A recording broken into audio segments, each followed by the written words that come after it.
بسم الله الرحمن الرحيم إذا زلزلت الأرض زلزالها إذا زلزلت الأرض زلزالها أرض إذا زلزلت الأرض زلزالها إذا زلزلت الأرض زلزالها وأخرجت الأرض أثقالها وأخرجت الأرض أثقالها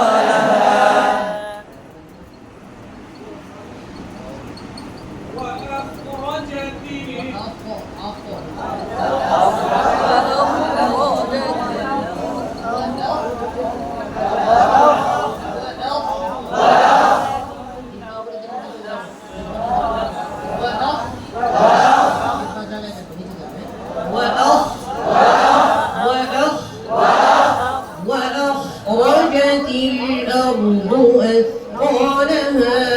وأخرجت الأرض أثقالها মুশকিল ক্লাসে এই কথাটা বলার কথা তাও বলবো জি বিজ্ঞানী ছিল নাম হলো নিউটন নাম শুনছিলাম সে দেখছে গাছ থেকে আপেল পড়লো আপেলটা নিচের দিকে গেল না উপরের দিকে গেল না কেন এটা আমাদের বসে আছে উপরে দিয়ে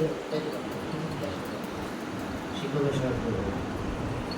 গবেষণা করে 50 বছর গবেষণা করে আবিষ্কার করলো মধ্যাকর্ষণ শক্তি আছে এটার উপরে যখন মানুষ ওঠে তখন সে ভাসে সে কোনো কিছু যখন আপেল ছেড়ে দেবে এটা উপরে দিয়ে যাবে এটা দিকে আসবে খাবার উপরে দিয়ে যাবে সে ওয়াশরুম করলে এটা উপরে দিয়ে যাবে এটা নিচের দিকে আসবে ওই শক্তি নিচে সব নিচের দিকে যাবে মধ্যাকর্ষণ শক্তি আবিষ্কার কিন্তু মজার বিষয় হলো এটা তো উনি আবিষ্কার করলো কিছুদিন আগে কোরআন কোনো একটা পরিপূর্ণ আয়াতের নয় পরিপূর্ণ একটা শব্দের নয় পরিপূর্ণ একটা বাক্যে নয় শুধুমাত্র ছোট একটা শব্দের মাঝে এই মধ্যাকর্ষণ শক্তির কথা বলেছে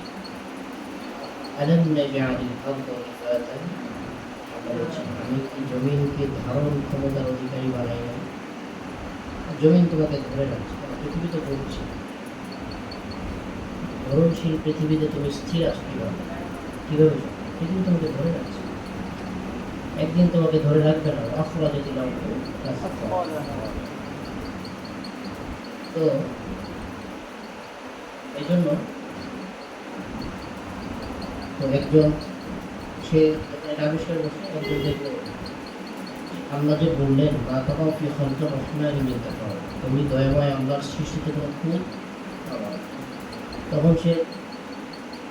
নিয়োগ করছে আমি খুব ধরবে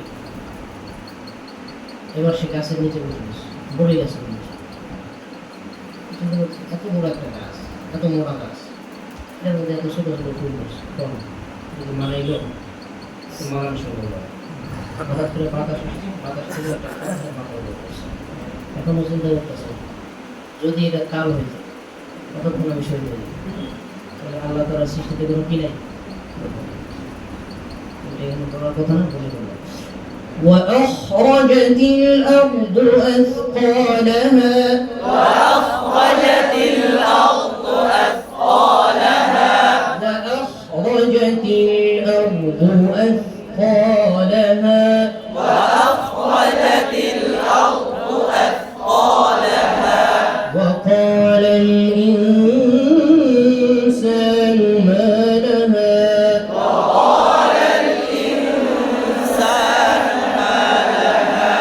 يومئذ تحدث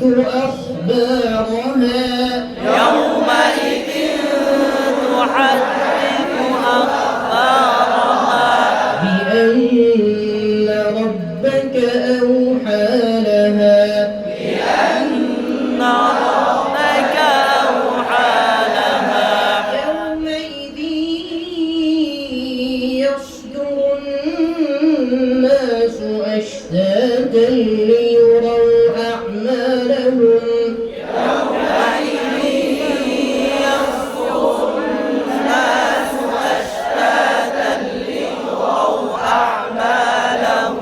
فمن يعمل مثقال ذرة